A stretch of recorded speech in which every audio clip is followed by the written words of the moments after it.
Hello and welcome back to the Solo RolePlayers podcast. I am your host PJ, and today on the show I'm very excited to bring to you another fantastic content creator from the wonderful weird world of solo role-playing, lover of the old school, very big dungeons and the Everweird. Welcome to the Solo RolePlayers podcast. Thank you so much. It is but flabbergasting to be here. It is flabbergasting for me to have you here because it was only a few weeks ago that I stumbled across your videos as I was going down my most recent of rabbit holes, which is delving into dungeons in old school essentials, and started thinking about the concepts of Megadungeons, and what do you know, there you were playing old school essentials in big Megadungeons solo. So I thought it was very serendipitous for the time that I was looking at it. And was thrilled that I was able to reach out to you and get you on here to talk all about that. But first, what I like to do when starting these discussions is find out a little bit about your story of how you got into, or how you discovered role-playing games in the first place. Because everyone has a bit of a history with them, I find. I have been aware of them seemingly my whole life.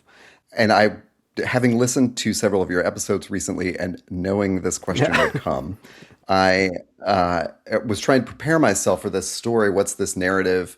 I don't know which came first, but I assume there was this evening. I remember this setting. I don't know who the friend was, but it was a friend who had an older brother who had another friend who was into AD&D and told us about this game. We all made character sheets up. I literally still have this AD&D character sheet. I don't know how we did it. I don't remember any of the rules or anything. It was the same night we watched Excalibur, and I was definitely too young of a viewer for that movie. So it left a very marked impression on me. And sometime, I assume after that, but it's possible this happened before, I was in this game store that used to be near my local bookstore, and saw that red box, that Dungeons & Dragons red box, and bought it or convinced my parents to buy it for me. And the edition I'm talking about is from 1983, although I probably got it several years after that, and it is now referred to as BECME, which is the series of box sets that D&D released.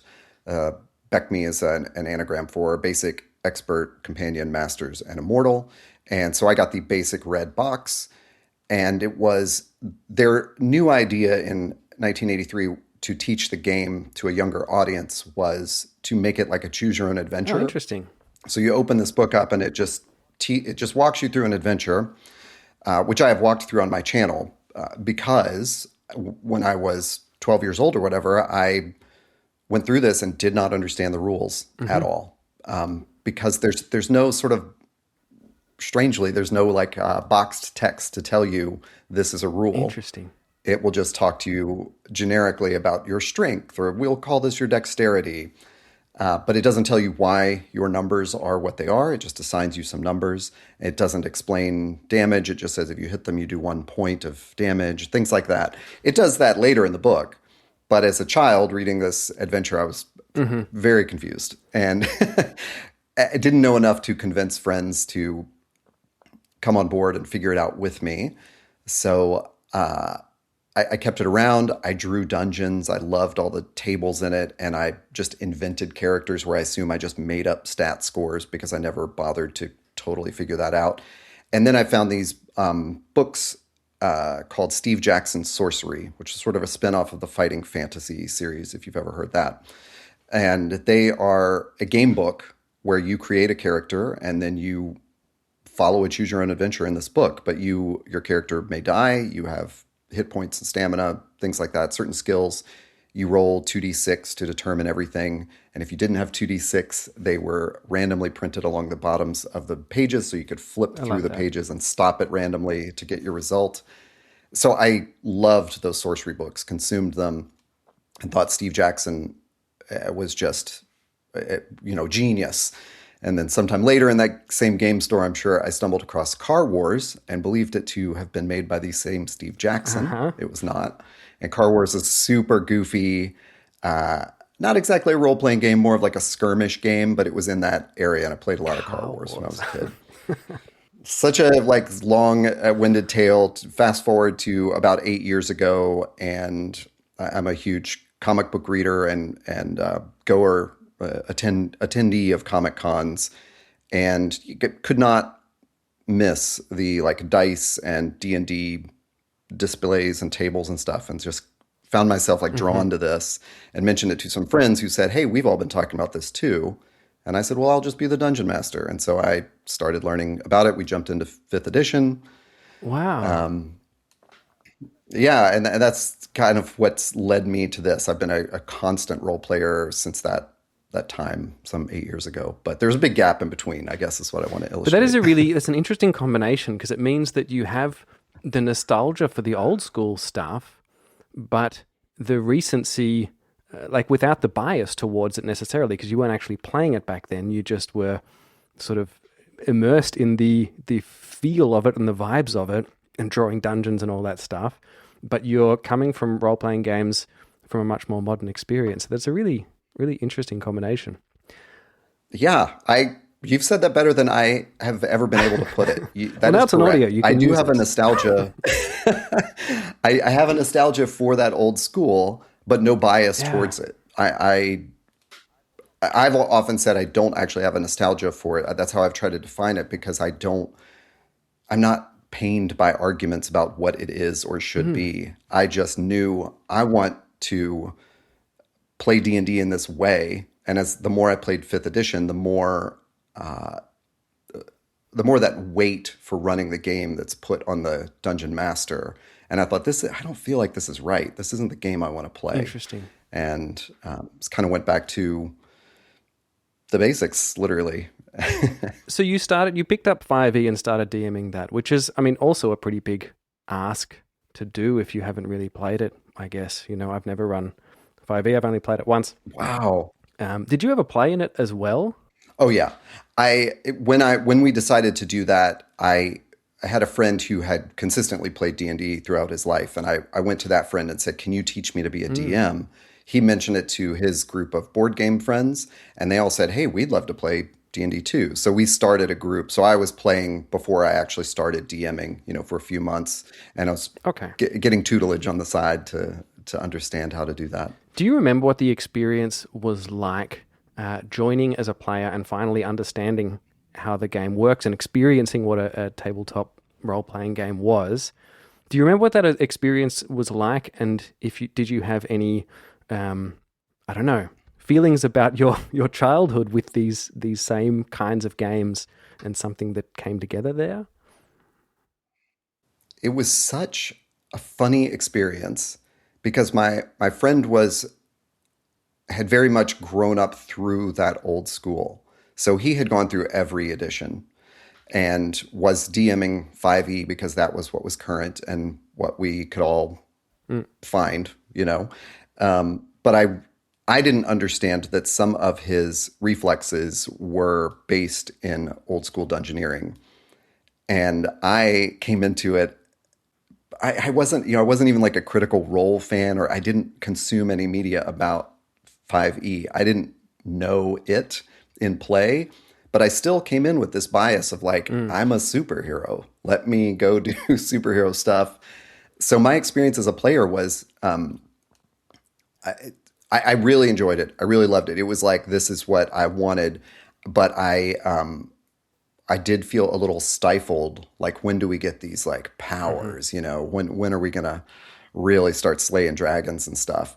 And I think that was such a good frustration to feel, because it ended up being the game I prefer. Yeah. I prefer a low powered game. I prefer that exploration and adventure and having the story emerge. So in retrospect, it really taught me a lot about what I actually preferred, but I did come in with a pretty silly modern Do you bias. remember where that came from? That expectation of the high superheroic stuff, or just osmosis? I'm sure it's just D&D was the format for video games of my youth, Mm. Ah, yeah. and at some point that kind of situation reversed itself, and just like everybody, I think, of a certain age who'd played those video games felt like, oh, video games are actually the template for D&D. I should be playing, Tomb Raider on a tabletop or something like that. And that's not the case. I would imagine that's a pretty common assumption that people have when they come into this, and especially if they have been more involved in the media that surrounds it now, which I also wasn't. I came to that stuff. I discovered all that stuff after discovering the hobby, also only recently. Well, you came to it through Fallout too, or maybe not through Fallout, but that is your focus, right? Like of your solo. Exactly. And I had absolutely no idea. I mean, I had a little bit of knowledge about the hobby. I had played, like I said, campaign. I think we played 4 or 5 sessions of 5e back in Australia before we came here. And I kind of, I don't know, I guess I had an idea of what it would be like, and that was kind of correct. And I liked a lot of the mechanical parts of it, but the other people's idea of what was funny or cool annoyed me because it wasn't my idea. Like, yeah, but I want to do this. Well, it's so interesting to talk to someone who is a solo role player, but doesn't come from a D&D background, but also sort of, it sounds like you didn't like that 5e culture of play. Yeah. Or was it the genre? I don't think the genre was an issue for me. I mean, I didn't even have it in my like D&D in my video game background necessarily. Although I was a big video gamer as well, and mostly solo play, single player, and that's what I'm looking for. Single player RPGs, but never the tactical combat stuff. So I never played Baldur's Gate or anything like that. And so other than generic sort of fantasy thing, I didn't even have that coding to come into 5e. So yeah, it was just kind of, I thought that was the only role-playing game. I thought, I don't think this is for me. Yeah. And then I heard there is a Fallout one, and I thought, wow, that's what I want to play. And that's sort of how it started. It's just, I think you said it this way, it's like cultural osmosis. I wasn't even a big video game player, but that somehow that culture of, 5e and video games, it all just made sense to me. Like, this is how it's done. But I'm a pursuer of the obscure and the marginal. So I, immediately set out to find what's on the fringes of this hobby. And in fact, I think at that Comic-Con where my friends and I discussed playing, I think it was either that year or the next that we went to a panel on role-playing, and it was anything but 5e. So I immediately had a wish list of books that were not 5th edition. I'm going to come to that wish list in a minute, but just to step back for a second, you said something really important, I think. You said that those early experiences of 5e made you realize that it made you learn something about yourself and your own styles as a player. And I know from experience and from talking to many people and just my own thoughts and feelings that journey that all solo role players must go on is to figure out what kind of player you are, what you like, what techniques you like, what way of recording things you like, how much do you want to leave into narrative versus mechanics, all those kinds of things. And I think it's really, really hard for people to get started in that. In fact, I know it's really hard for people to get started in that. You only have to be on the Solo Role Players Reddit thread for about 5 minutes before you see someone say, how do I do this? I really want to do it. Am I doing it right? Yeah. We often talk about how that is a personal journey that everyone needs to take. Very much so. Going from that point of you learning a little bit about what you liked and what you didn't like about the hobby, how did that take you down a path to ultimately getting into solo play? There's got to be an easy way to explain this. Better if there's not. I had played so much 5e, and I'd played a lot of other games along the way. I had a real misconception about what the OSR was, and that is the old school revival or Renaissance, depending on whom you ask. I thought when I started, exploring those fringes and immediately ran into the OSR, I thought OSR was people desiring a crunchier game. And in my mind, 5e was crunchy enough. And I even went back to the Beck Me editions that I had, and I remember buying the PDFs of the the original BX, just trying to like parse it, like what's different here, you know? So having tried out those systems and explored the OSR a bit in that way, I finally, you know, after like several years of running so many of these games and heavily 5e, started listening to specifically the podcast Between Two Karens, who review old school modules and adventures, whether that's from the 70s and 80s or modern day OSR modules. And you know, through their influence and others, I read the Principia Apocrypha, which is sort of the old school play primer written for players and GMs, I guess, on like, this is what old school play is about. And it all clicked. I found it like, this is what I want. This rulings over rules, this player agency, this idea that there is no balance in the game, that dangers are present. And it's incumbent upon your skill as a player, not a what would my character do kind of thing. And it all just clicked for me. All these frustrations that I'd had with running games of 5e or playing games of 5e, I saw were eliminated in this old school style of playing. And it's heavily procedural, it's heavy upon player agency and emergent narrative. And it just all kind of clicked for me. There's a great video by Runehammer Games by Hank Infernale, who says when he's describing old school essentials, he's like, they cracked the code, you know? It was so hard to kind of parse what everything did. And so many people wrote so many heartbreakers trying to make an easier version of Basic Expert D&D. And Gavin Norman came along and cracked it. It was both design and text and the copy that's on the page. And it explains it in this way that you can easily reference and understand and just enjoy. And it gets out of your way. Once that happened, I had some friends, a different group of friends who were not really the 5e group, who had said, I really want to play D&D like we did in high school. And I thought, okay, this is my test subjects. You know, we're gonna play BX D&D. And I made a couple of videos to explain some things to them. And I put those on my YouTube channel, like, hey, here's how you're gonna make a character. Here's how we're gonna do this thing. And it just sort of clicked again for me, like, oh, all the answers to the resolution of a conflict are all on my character sheet. I don't need a DM to do this. I can read a dungeon and I have, you know, whether it's a skill or it's an ability check or it's a save or it's an attack, those things the answers are right there on the sheet. The target number is on the sheet. And I just made sense to me. Like, I can play solo. I had barely touched the solo role-playing community. That's what I was about to ask. Point. I just didn't know other people. You weren't even aware that it was a thing, and there's tools and all this sort of stuff. It just made sense to you.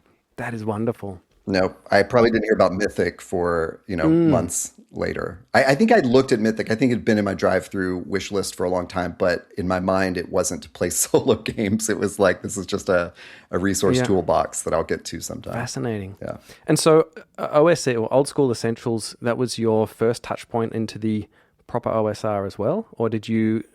Okay. Yeah. Good place to start then. Yeah.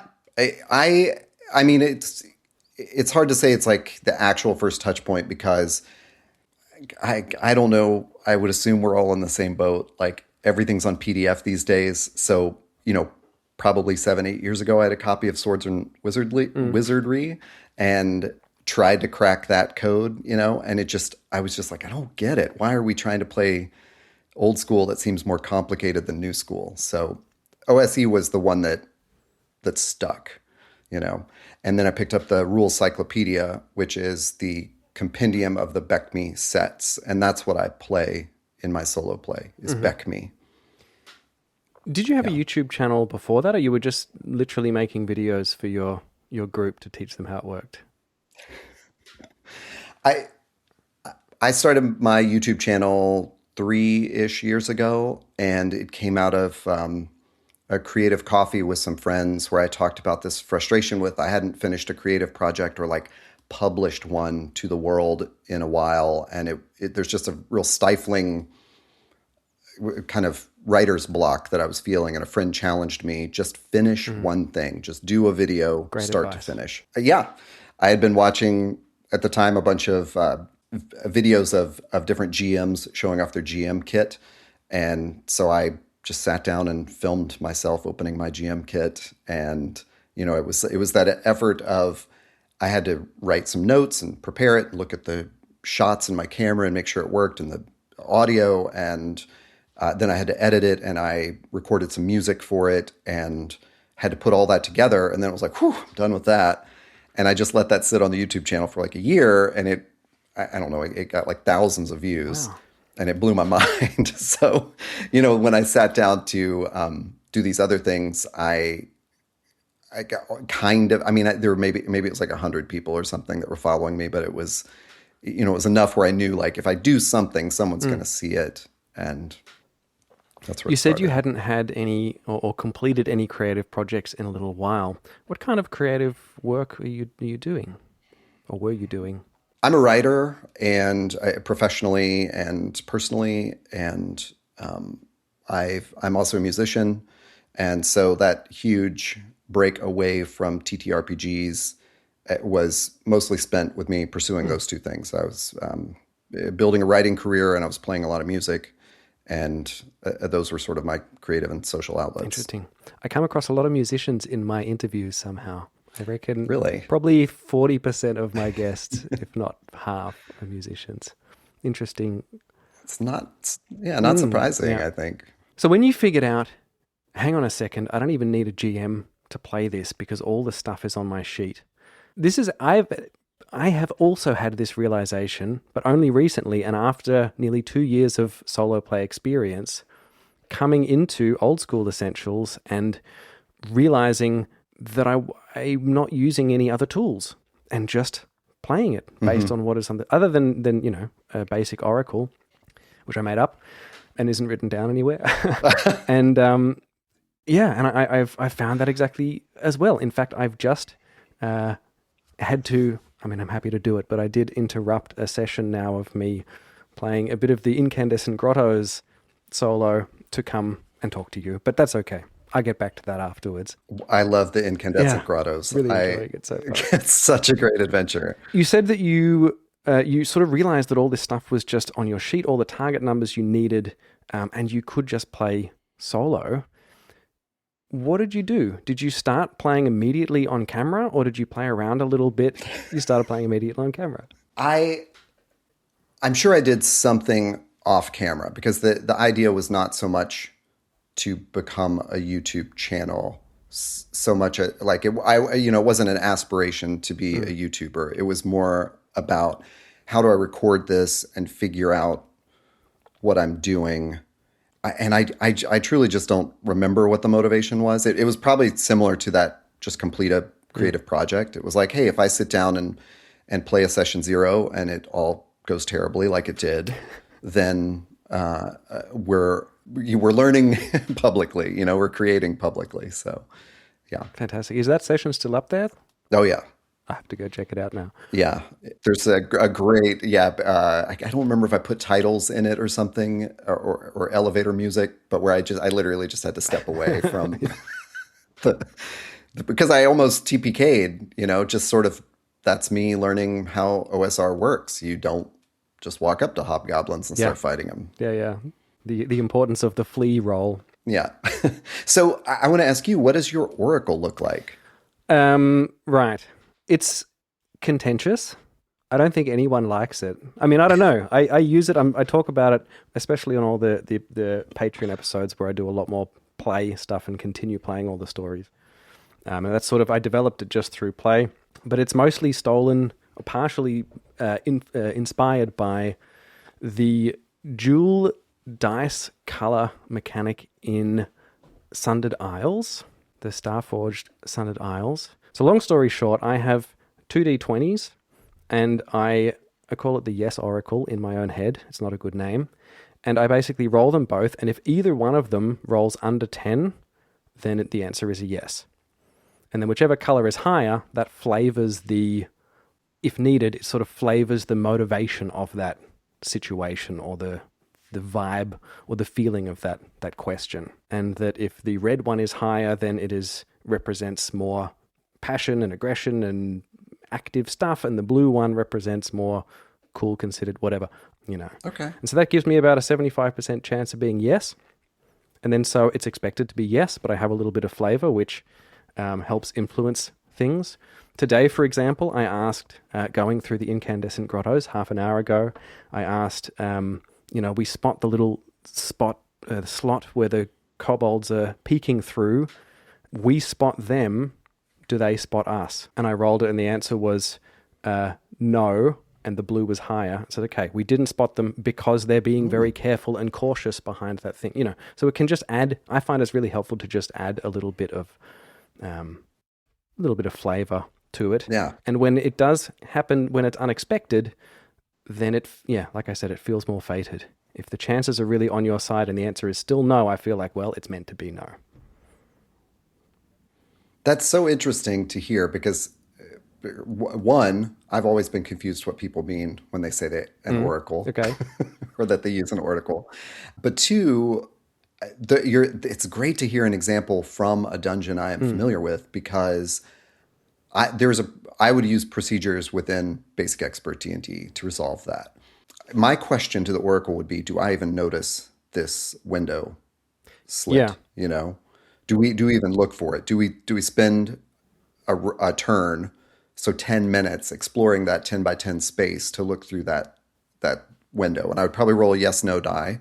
And then if we did, I would roll surprise and see if the kobolds were surprised. So I would use something that's outside of BX, and then I would use the surprise mechanic. You are probably, neither, there is no correct.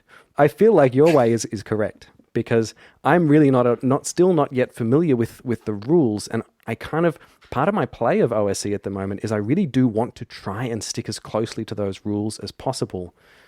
But then if I'm finding I can't find something or something sort of feels cool, I just do it anyway because I want to just keep moving, So what I did use the rules. I did a moving into the room, and this is maybe, I was going to ask you about the way that you actually play, so we're into that now.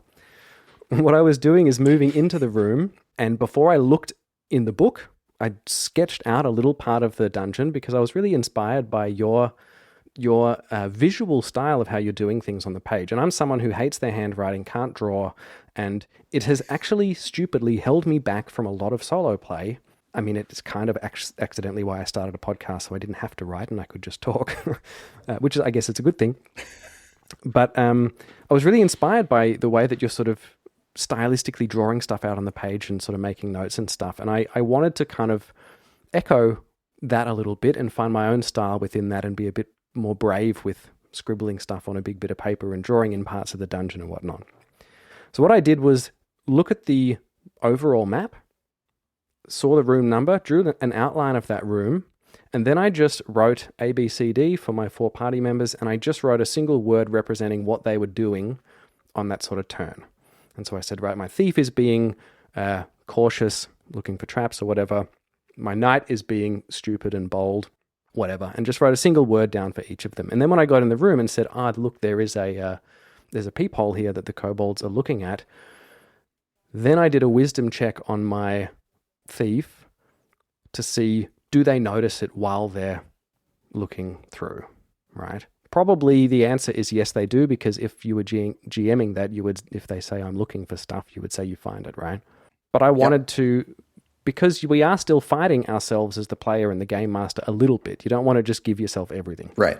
And then, like you say, the nice thing about OSE is the numbers are right there. So I can do a wisdom check.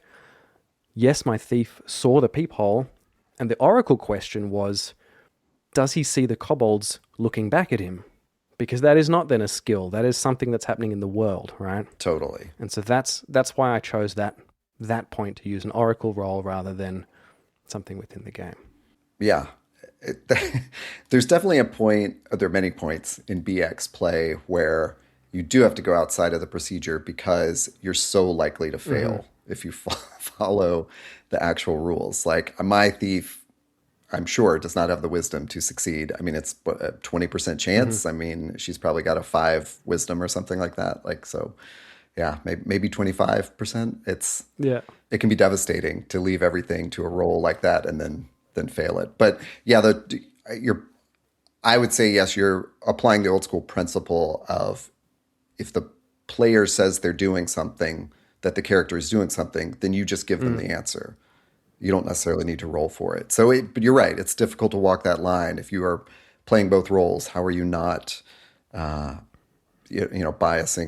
the game for yourself? Metagaming, I always talk about. That is something I do feel like a lot of people struggle with. And the more I play, the less of a problem it is, because the more open I am to just doing whatever feels right in the moment, and just being happy with what makes a cool story, and just being happy with when I can visualize something that's cool and unexpected things happen, and playing as a whole party rather than just a single character, which I usually do in bigger RPGs.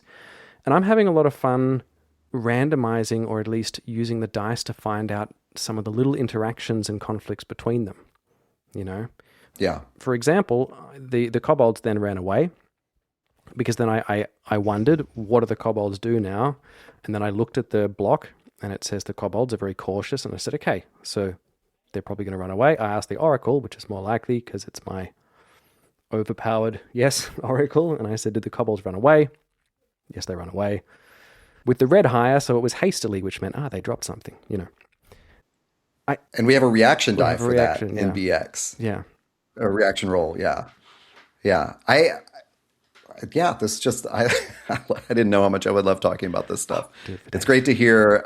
Like I said, I know this dungeon very well, and I can picture every room that you're talking about. That's really cool. So it's fun to see how it resolved, yeah. It's a great dungeon to start solo play in. In fact, I just recorded a video inspired by one of your early podcasts. I think it's when you were talking to Man Alone and talking about the problem of like, how do I get started right now, which is something we both see on the subreddit of solo role playing. How do you just start playing right now? It feels like people are talking about prep, or they want to do a journaling game, or, you're trying to find this style. So I did a video trying to explain, like, you can just start playing OSE for free at this moment. Here's a dungeon. And in that, I was trying to pick a dungeon that would be great, and Incandescent was high on the list. It was just not one I could finish within one session. But it's a great one to start with, because I think, having led modern players through it, it is so interesting to see how their attitude changes immediately when the first creatures they see are not aggressive. That's an interesting point. And so you're interacting with the world right away. There's these monkeys that are playing in this waterfall, and there's some mysterious stuff going on.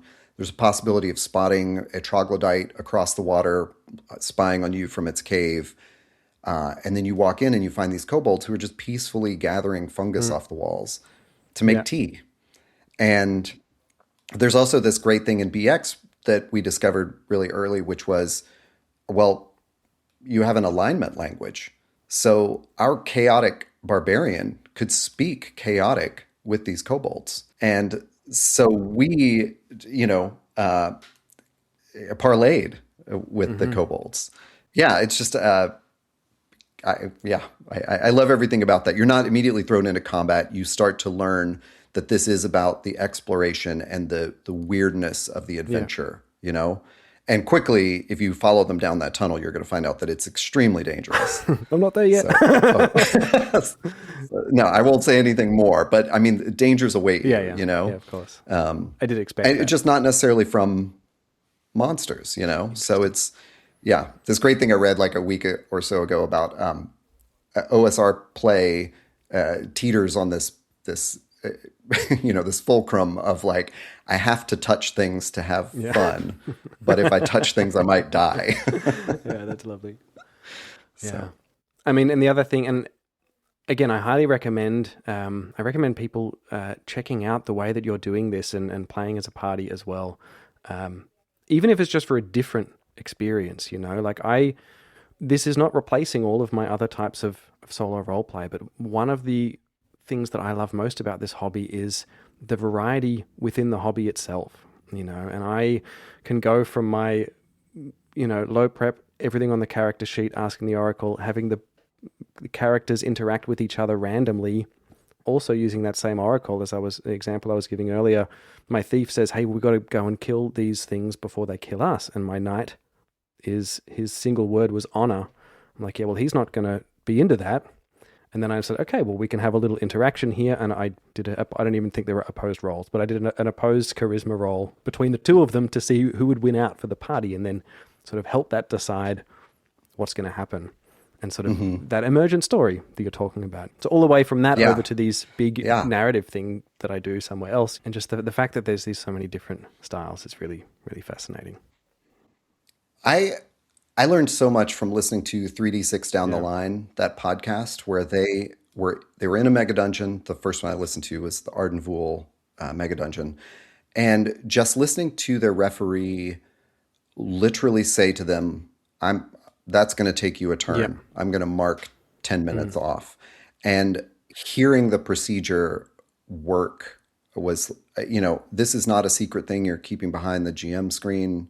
This is something that's open and transparent to your players. They need to know that time is a currency that they spend. And if you want to search this room thoroughly, you lose time. And every time you lose time, a random encounter gets closer. And so it's those two things to me, the time and the random encounters, really make anything feel like a living adventure that story can't help but emerge from. And it is such a contrast to the modern style of gaming where things are almost programmed. The encounter is programmed. When you walk in this room or you do a certain thing, a reaction is going to happen. So I do think in continuing to make videos, like obviously I'm gratified and I receive some validation by putting them on YouTube, but there is a big part of me that just wants to demonstrate that style of old school play so that anyone who's new to it can watch it happen and go, oh, I get it. I can bring that to the table. Because I do think I GM in person very much like I play solo. Yeah. You brought up 3D6 Down the Line, and which I'm also still listening to, the Ardenvool stuff, which is where I first learned the concept of a Megadungeon, and which is part of what led me to find you and your play of Gunderholfen. Tell me, how did that idea start, and where's it going? I just love the idea of Megadungeons. I don't know where that came from. And several months before I started soloing, I've had a weekly game with these guys for years, and we would all trade off being the GM. And I said, I really want to do a Megadungeon. I want us to get in that play loop, that I want to understand this style where you're going into some place that's super dangerous every week and you might lose characters, but you want to keep going because it's so interesting to explore. I looked around at dungeons, and honestly, Gunderholfen was the most available one that looked like it was in the format that I wanted for that game. And in fact, I might have gotten it in a charity bundle. So I may have had the PDF to begin with, and it was something I could easily consult. I ordered the hardback for that game, and it is just this meaty, huge book. I mean, it's amazing. And I've just ordered it too. and I realized I can't, this is the perfect place for me to start this. I mean, it's what a ridiculous and ambitious solo idea. But I thought if I really want to feel what it's like to be in a Megadungeon, there were sort of fits and starts for that group. They didn't vibe with the Megadungeon idea, and it's really tough to have the same group together week after week continuing a story like that. And even though it's built on this loop where they could always go back to town and a different group of adventurers could go in the next week, it just wasn't we played 2-3 sessions of it, and it just wasn't picking up steam. And so I just started playing that solo. I thought I'm gonna learn about Megadungeons, and kind of like how I found that system of OSE and BECME, I stumbled across a Megadungeon that is so good for solo play. And so, it's truly one of my favorite Megadungeons. I have criticisms of it that I offer in different videos that I call downtimes, where I talk about the design of the dungeon or what's frustrating me about it. But everything about it is such a monumental work of art that it's really tough to hold any negative feelings towards it. So two things in your Gunderholfen series that really, really inspired me and has really pushed me to this new way of solo role playing that I'm doing, in addition to all the other ways. One is, if you're starting to listen to some of my old episodes and stuff, you will soon hear my journey of dissatisfaction with dungeon crawling throughout, as I struggle, and every month I'm talking about something else that I tried, and really struggling with trying to find the thing that I actually like about it, and hitting quite a few dead ends in things like Shadow Dark, with just how the dungeon is generated and how you play through it as a solo role player. And really, I've struggled for 18 months doing that stuff. And in one of your videos, it was the first video I watched, I think, of yours, I heard you say, yeah, I thought it looked into creating dungeons on the fly, but I realized I just want to play the cool published stuff. And then I realized, holy shit, I just want to play the cool published stuff. I don't need to know how to generate these dungeons and stuff. There's so much cool stuff out there. All I need is a way to be able to play that and, yeah, be a bit more accepting of not having everything secret for me and being, doing like we were just discussing about some of those OSE examples.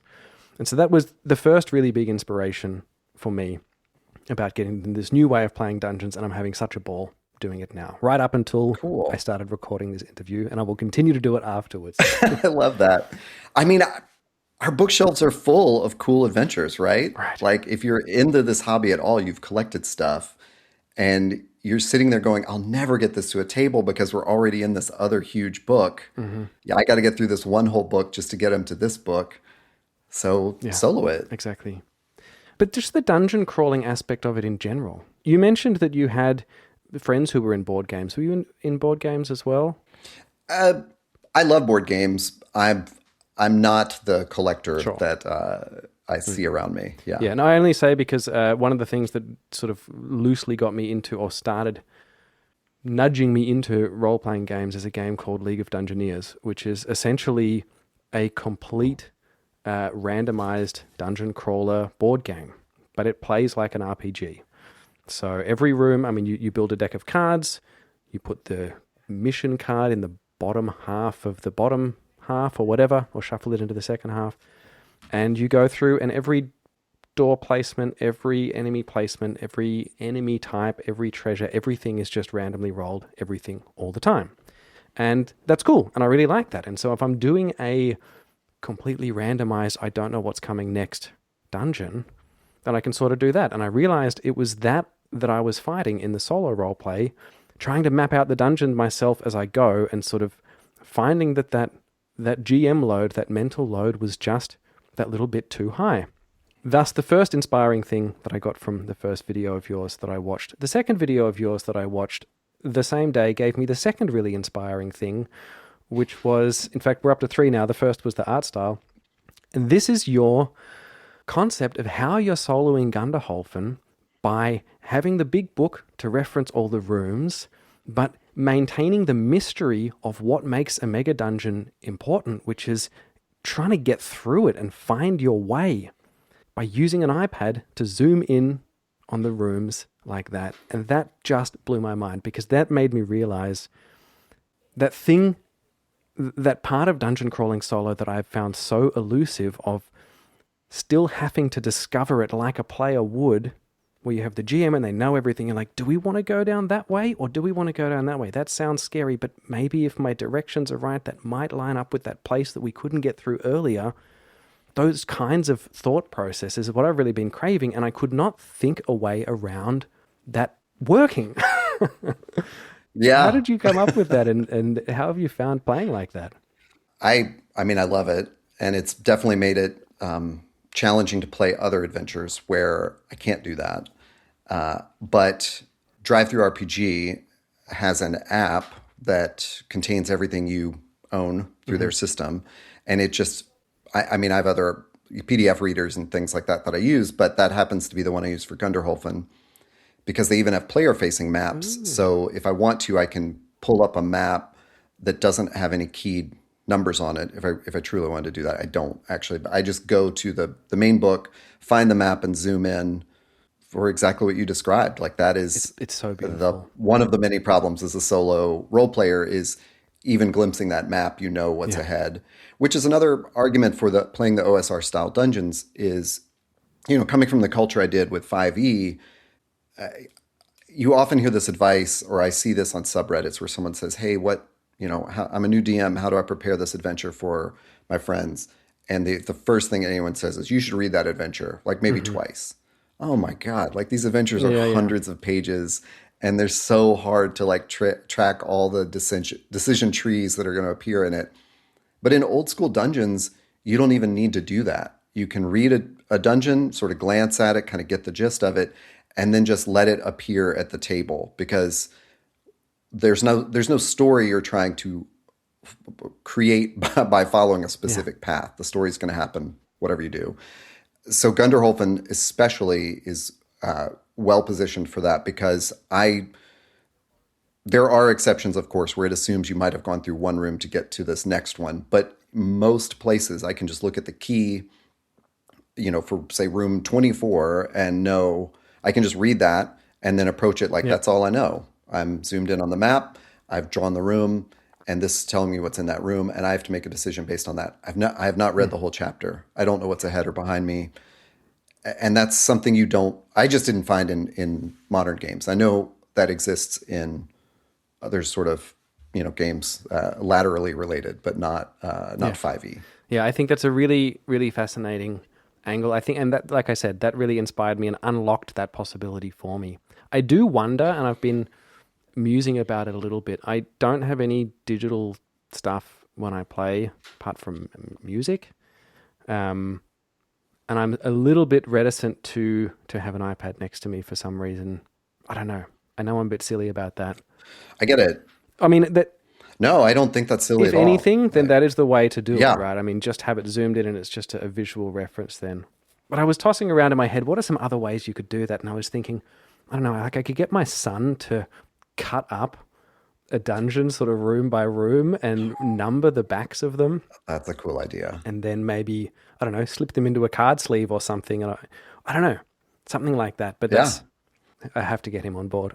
Yeah, and as I have to think about your question, I'm sure I stumbled across that by accident because I think what happened was, if I'm having to read the key in the Gunderholfen book, physical book, and then flip to the map, which is like hundreds of pages later, it was just a Yeah. burden. And so I thought, oh yeah, I have this map on my iPad in the drive-through app.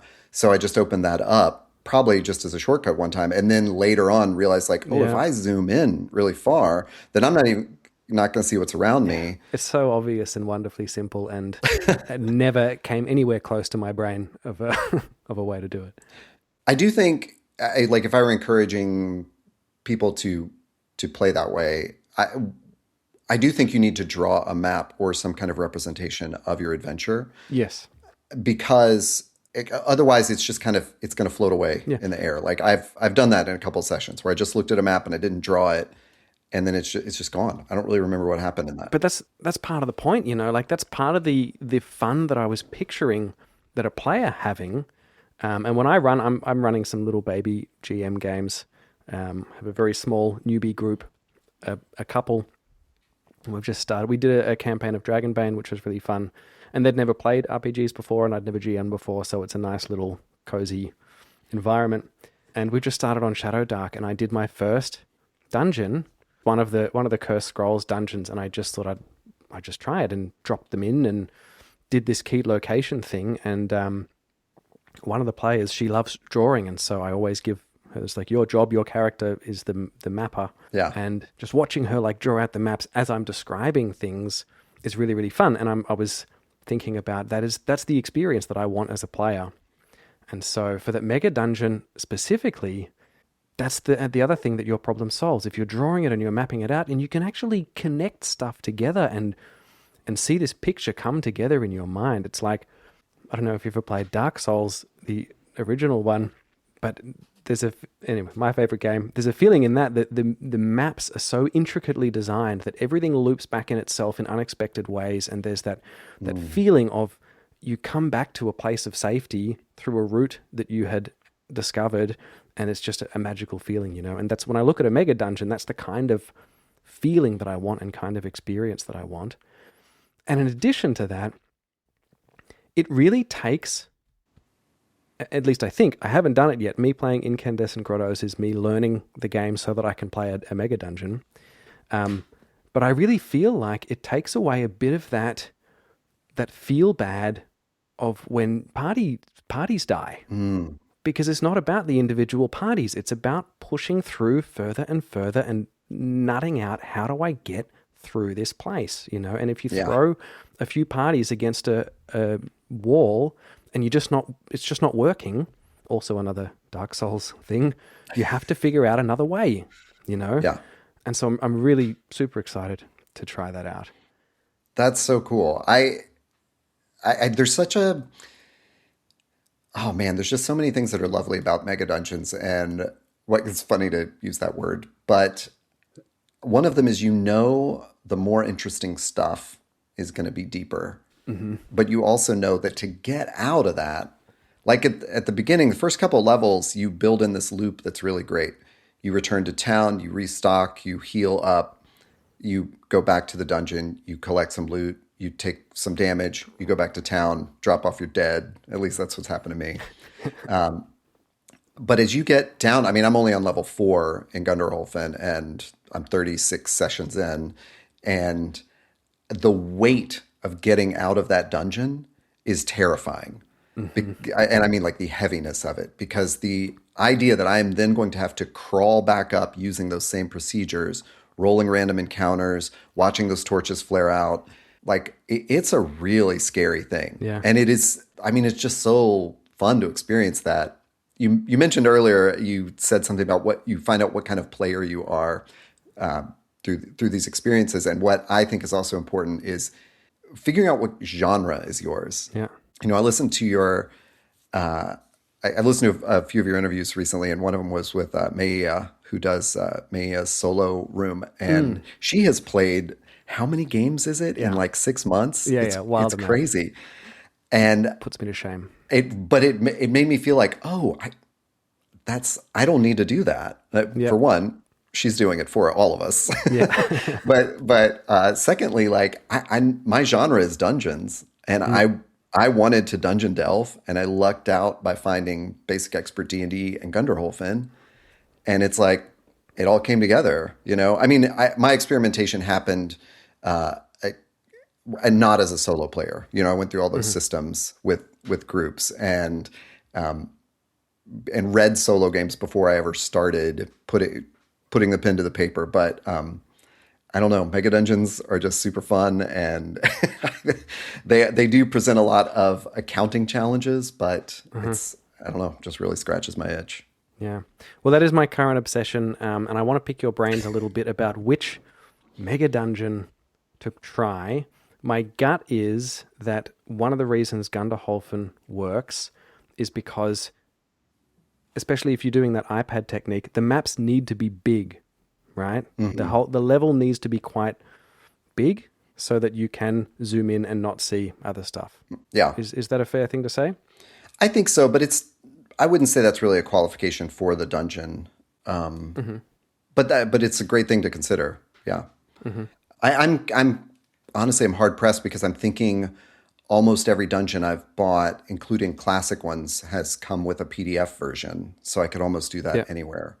Yeah, but I just mean physically. Like I think it was your recommendation, and I went back and couldn't find the video again, but I did recently get the Ruins of Castle Gygar, yeah. And after having watched some of your Gunderholfen stuff, and then I stopped when I knew we were doing the interview, I stopped watching your content because, you know, I didn't want to answer any questions that I had. Sure. I didn't want you to answer any questions in advance accidentally. So now after this, I can go back and keep watching. Oh, cool. My initial feeling when looking at these maps was that they seemed a little bit more ordered and organized, if that makes sense. And one of the things that really appealed to me, or at least looked like it would be more effective with watching your Gunderholfen stuff, is that the maps themselves look really large and sprawling, and therefore figuring out ways through is maybe more interesting. I'm not sure. That was just my gut feeling. I see what you mean about the large maps. Yeah, I was thinking resolution. Also. Ooh, that is a good point. I have, So there's Ruins of Castle Gygar. There's another zine dungeon that I really like. That's just DNGN, so just dungeon. Oh yeah. And I it's can't get it at the moment, I think. yeah, it's out of print. It's a beautiful, like I think it's a Riso or Riso print, but it probably has that same issue where you can tell it was composed almost on a standard dimensions of a piece of paper, whereas Gunderholfen is clear that Hawkins just put whatever they dreamed up like on another map and then Yeah. connected it. So one of the things about Gunderholfen is levels will have an A, B, C, D, E section of them. You're still on level 4, but they couldn't even put D, level D, Yeah. level 4D on the same page. So there's another page in the book that has that. I agree. That is a huge sprawling thing. It's funny that I have thought about that. I have internalized it, but it's never been a rubric by which I judge other dungeons, and I will now because I'm taking a group of friends through a really mostly modern Megadungeon, one that was written for Pathfinder, and I keep running into these limitations that I don't have in Gunderholfen, and that's one of them, is that they sort of innately understand the bounds of the dungeon. Yeah. Because it's like, hey, we only went down about 3 rooms south of this on the last level. We're probably only going to go, about Yeah, this yeah. many squares down on the next level. Yeah, that's a huge deal. Which kind of breaks it a little bit, So Ardenvool, which I have not read and do not own, is I think the undisputed like master of that form. Like there's just no way to comprehend Ardenvool. It's so massive Yeah. and connected in those fun ways. The way you describe Dark Souls, where you're going to walk back into the room of safety that you didn't, through a route you didn't anticipate. Yeah. I honestly haven't read a lot of the classics. Barrow Maze is another one that gets talked about a lot. When I was determining what to play with my party, which then became what to play solo, there was always something holding me back from those, and it might have been the feeling of an investment with Ardenvool. Like I didn't even want to start it unless this group was going to play this for years, and I knew that wasn't going to happen. Some of them were written for different systems. Gunderholfen was written for Osric, which is AD&D.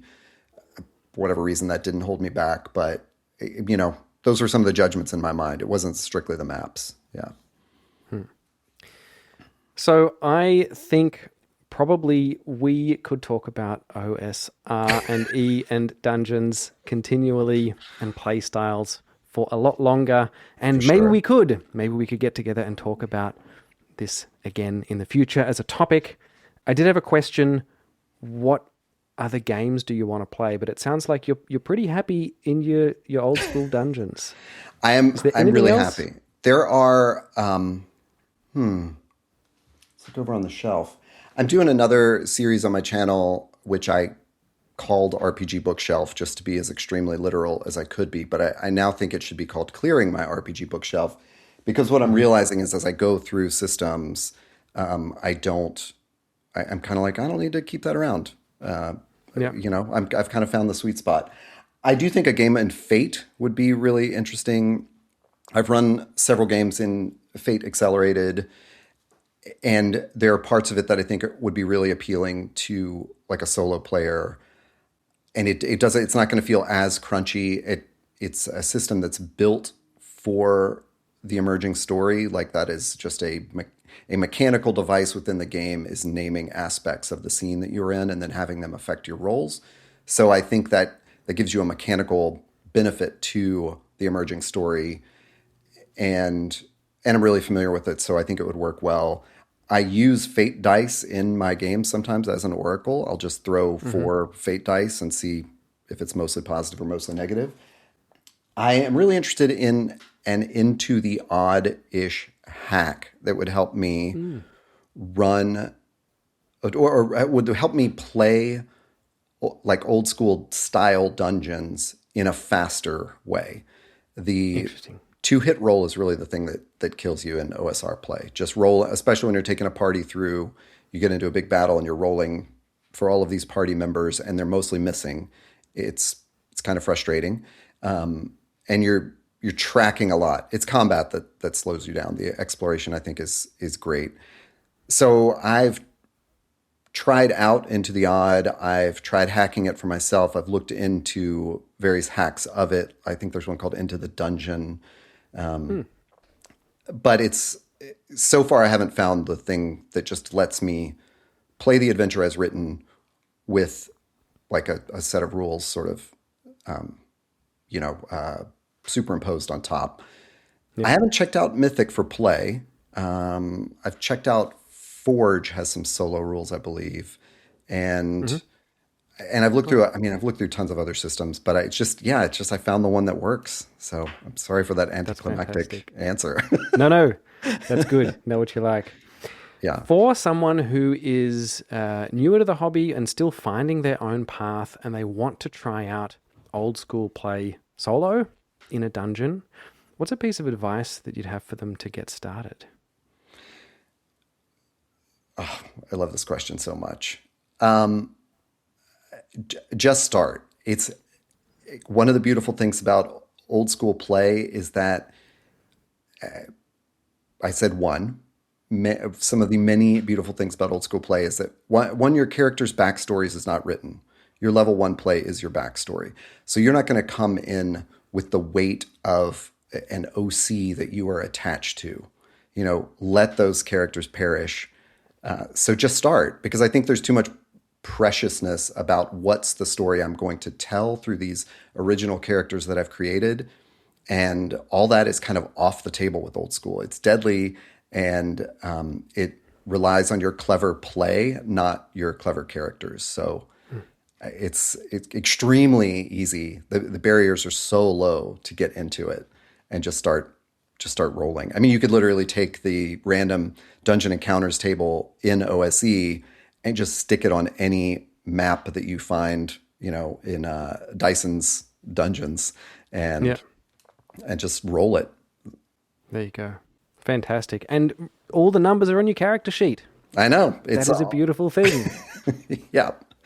True. I'm disappointed that I didn't get to talk to you more about Fallout and how you've been doing your Wasteland story. So listening to that, I'm so inspired on so many different ways. Like, it's just, I've listened to several, and I've watched, now that I am on YouTube, I've watched a lot of solo players, and I'm so interested in how you're doing things. And you're playing a system that I am completely unfamiliar with, in a genre that is super strange.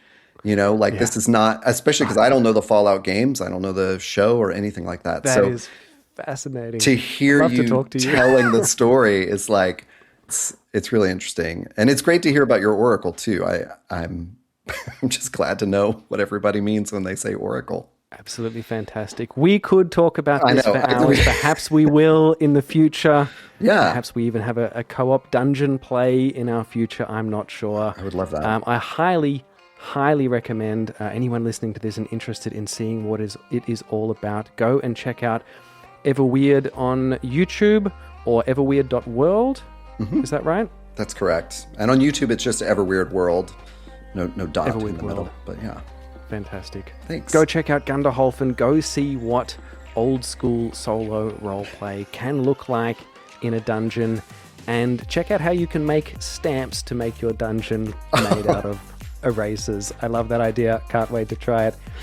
Everweird, you've been fantastic. Thank you so much for being on the show. Thanks, BJ. I appreciate it. I really hope we can talk again soon. Yes, definitely.